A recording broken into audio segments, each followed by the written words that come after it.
শুদ্ধ যীশু খ্রিস্টের নামের মৃত্যুর উপর ক্ষমতা হয়। কিন্তু আমাদের কি আছে যে মৃতদের জীবিত করে তুলবার জন্য বিশ্বাস? আজকের ভিডিওতে আমি দুইটা গল্প শেয়ার করতে চাই পুনরুত্থান বিষয়। প্রথম গল্পটি একজন প্রচারকের গল্প, তার নাম ডেভিড হোগেন। ও দ্বিতীয় গল্প আমার গল্প। অবশ্যই আমাদের পাঠ করতে হয় বাইবেল কি বলে। মত্তি অধ্যায় 10 পদ বলে, এখানে যিশু আমাদের আদেশ করছেন ও তার শিষ্যদের আদেশ করছেন, মানে আমাদেরও আদেশ করছেন, তোমরা অসুস্থদের সুস্থ করো, মৃতদের জীবন দিও, চর্ম রোগীদের ভালো করো ও মন্দ আত্মাদের ছাড়াইও। তোমরা বিনামূল্যে পেয়েছ, বিনামূল্যে দিও। যিশু তার শিষ্যদের আদেশ করেছিলেন মৃতদের জীবন দিও। এই প্রথম গল্পটি মেক্সিকোতে হয়েছিল। প্রখ্যাত প্রচারক ডেভিড হোগেনের তার একটা গল্প। একটা স্থানীয় মেক্সিকান গ্রামে একজন জাদুকরী ছিল ও তার দুই পুত্র। এই জাদুকরী অনেক বছর ধরে জাদুবিদ্যা পালন করছিল। তার পুত্রবৃন্দ তার সাথেও জাদুবিদ্যা অধ্যয়ন করত। কিন্তু ডেভিড হোগেনের দল তাদের জায়গায় গিয়েছিল এবং সুসমাচার প্রচার করেছিল। তার ফলে ওই জাদুকরীর দুটা পুত্র খ্রিস্টান হয়ে গেল।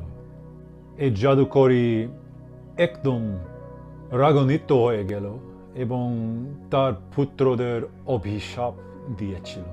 অবশ্যই জাদুবিদ্যার শক্তি ঈশ্বরের শক্তি নয়। যাত্রা পুস্তকে বাইবেলে আমরা দেখতে পাই যে ফরৌনের জাদুকর তাদেরও শক্তি হয়েছিল।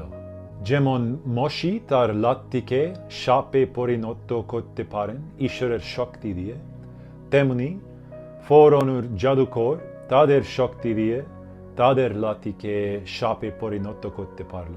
তাই এক্ষেত্রে এই জাদুকরী তারও শক্তি হলো, মানে অনেক বছর ধরে সে মানুষদের উপর অভিশাপ দিতে চলেছে। কিন্তু তার পুত্রদ্বয় সক্রিয় হয়েছিল যীশু খ্রিস্টতে। তারা অনেক প্রার্থনা ও উপবাস করে যাচ্ছিল। তাই যখন ওই জাদুকর তার অভিশাপ দিয়েছিল, তখন তাদের উপর পড়ার বদলে নিজের উপর পড়েছিল। সে মারাত্মকভাবে অসুস্থ হয়ে পড়েছিল। তার ফলে তার দুই পুত্র শুনতে পায় যে তাদের বাবা অসুস্থ হয়ে গিয়েছিল। তাই তারা তার কাছে গিয়েছিল এবং তাকে মিনতি করতে লাগলো যেন সে তার জীবন যীশু খ্রিস্টতে দিতে পারে। কিন্তু তাদের বাবা সে ধারণা অগ্রাহ্য করে যীশু খ্রিস্টের নাম অভিশাপ দিয়ে মারা গেল। তার পুত্ররা তার সঙ্গে বসে থাকে, তার জন্য প্রার্থনা করতে লাগলো যেন সে মৃতদের থেকে জীবিত করে তুলতে পারে। কয়েক ঘন্টা প্রার্থনা করার পর তাদের বাবা পুনরুত্থিত হলো। যখন তাদের বাবা জীবিত হয়ে উঠল, তখন সে তাদের একটা গল্প বলতে শুরু করলো। সে বলেছিল যে তার মৃত্যু হওয়ার পর সে একদম অন্ধকার গর্তে পড়তে লাগলো। সে অনুভব করতে পারেনি ও বুঝতে পারেনি কতক্ষণ ধরে সে পড়েছিল সে অন্ধকার গর্তে। সে গর্ততে কোনো আশা ছিল না, কোনো আনন্দ ছিল না, শুধু অন্ধকার। সে গর্ত হলো নরক।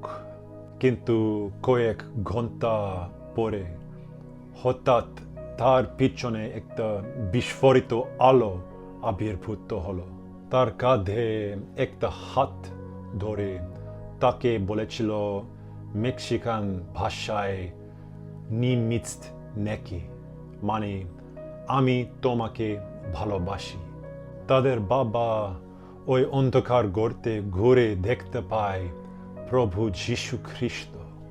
তার শেষ জীবিত কথা হলো যীশু খ্রিস্টের নাম অভিশাপ দিয়ে, কিন্তু তা সত্ত্বেও যীশু খ্রিস্টের দয়া এতই অতিরিক্ত যে তিনি তাকে মৃত্যুদের থেকে জীবিত করে তুলেছিলেন। কারণ শুধু যীশু খ্রিস্টের নামের ক্ষমতা হয় মৃত্যুদের জীবিত করে তুলতে।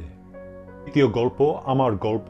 কয়েক বছর আগে আমার একজন বন্ধু ছিল যার বোন গর্ভবতী হলো, কিন্তু তার শিশু তার গর্ভে মৃত্যু হয়ে গেল।